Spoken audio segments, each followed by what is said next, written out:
What is typecasting in Java? Let's understand this concept with an example. Let's say I want to find the force. We have two variables, acceleration and force. The data type of both of these variables is double. When I multiply these variables to find force, the answer will also be in double if I assign the answer to a int data type.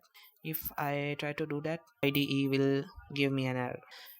There is information after the decimal point like 9.678 or anything like this, so IDE do not want to lose this information. You can tell the IDE you can waste the other information after the point, and we do not care about it.